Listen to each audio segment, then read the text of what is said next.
Hello বন্ধুরা, সবাই কেমন আছেন? আশা করছি সবাই খুব ভালো আছেন এবং সুস্থ আছেন।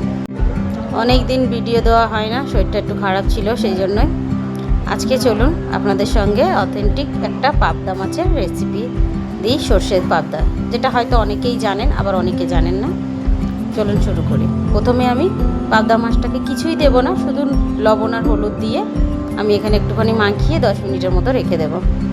তারপরে কিছুটা মশলা এখানে আমি শিলে বেটে নেব। প্রথমে এখানে 5-6 কোয়ার মতো রসুন নিয়েছি, তারপরে একটুখানি সাদা সর্ষে আর 4 মগজ ছিল, একটা কাঁচা লঙ্কা নিয়ে ভালোভাবে এখানে বেটে নেব।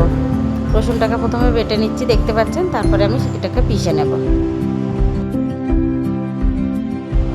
এখানে একটু লবণ দিতে ভুলে গেছি, সর্ষে পিষার সময় অবশ্যই একটুখানি লবণ দিতে হবে, তা না হলে সর্ষেটা একটু তিতকে ভাব এসে যায়। কাঁচা লঙ্কা আর লবণটা দিলে খুব ভালো হয়। এবার এইগুলোকে আমি ভালোভাবে পিষে নেব। আমার এই অথেন্টিক ঘরোয়া রান্নাগুলো আপনাদের কেমন লাগে? যদি ভালো লেগে থাকে অবশ্যই আমার চ্যানেলটিকে সাবস্ক্রাইব করবেন নতুন হয়ে থাকলে, আর লাইক করতে ভুলবেন না। কে কোথা থেকে দেখছেন আমাকে জানাবেন, আমিও কিন্তু উত্তর দেওয়ার পুরোপুরি চেষ্টা করব। একদিনে না হয় আমি তার পরের দিনকে উত্তর দেবো আপনাদের, কিন্তু আমি উত্তর দেওয়ার পুরোপুরি চেষ্টা করব। এটা পেশা হয়ে গিয়েছে, আমি এবার এটাকে ভালোভাবে পুরো মুছে তুলে নেবো একটা জায়গায়।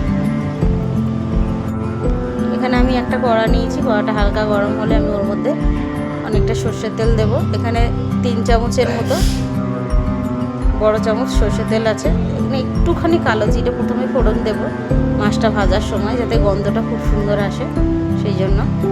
এবার তেলটা ভালোভাবে গরম হয়ে গেলে আমি মাছগুলোকে এক এক করে ছেড়ে দেব।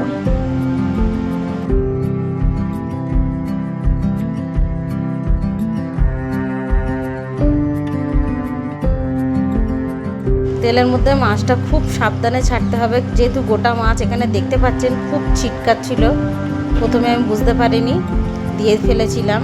খুব ছিটকাচ্ছিল, আবার ঢাকাটা চাপা দিয়ে একটুখানি ছিটকানোটা কমেছে, তবে আবার সব মাছগুলো আমি দিয়েছি। এখানে মাছগুলোকে খুব ভালো করে একদম লাল লাল করে আমি ভেজে নেব। আপনারা চাইলে একটু হালকাভাবে ভাজতে পারেন, আমি লাল লাল করে ভাজবো, তার কারণ আমাদের বাড়িতে সবাই একটুখানি কড়কড়ে মাছ ভাজা ভালোবাসে। একদিকটা উল্টে দিয়েছি আমি, আরও আর একদিকটা হয়ে গেলে আরও একদিকটা উল্টে দিয়েছিলাম, সেটা দেখানো হয়নি। দেখতে পাচ্ছেন কত সুন্দর লাল লাল করে ভাজা হয়ে গিয়েছে।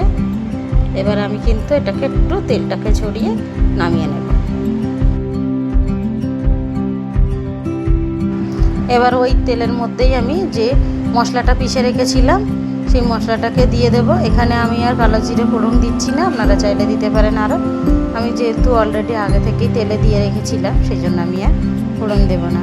এবার একটুখানি বাটিটাও ধুয়ে জলটা দিয়ে দেব, দিয়ে এটাকে হালকাভাবে কষিয়ে নেব মশলাটাকে। এখানে চাইলে একটুখানি পেঁয়াজও দেওয়া যেত, আমি দেইনি, কারণ সর্ষের গন্ধটা সেরকমভাবে আসবে না, সেই জন্য। এটাকে ভালোভাবে একটু মশলাটাকে কষিয়ে নেব। সর্ষে যেহেতু খুব ভালোভাবে কষাতে হবে না, মোটামুটি একটুখানি কষিয়ে নেব। আপনারা দেখতে পাচ্ছেন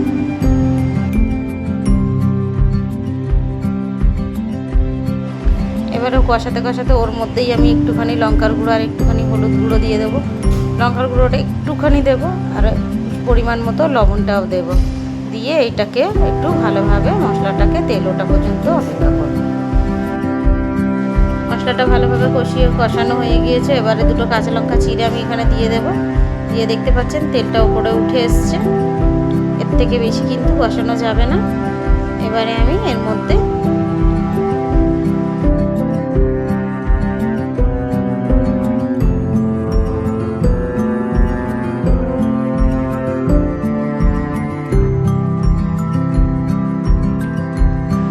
কিছুটা জল দিয়ে দেব, অল্প করে জলটা দেব, যে যেরকম ঝোলটা খাবেন সেইভাবেই জলটা দেবেন। এখানে অল্প করেই আমি জলটা দেব, বেশি জল দিইনি। জলটা ফুটে উঠলে এবারে মাছগুলোকেও সব দিয়ে দেব, দিয়ে এটাকে একটুখানি ঘন হওয়া পর্যন্ত অপেক্ষা করব।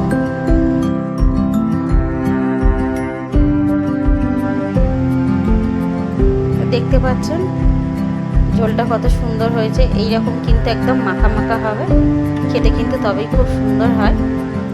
আমার তো খুব ভালো লাগে এরকম মাছ রান্না। আপনাদের কেমন লাগলো অবশ্যই জানাবেন।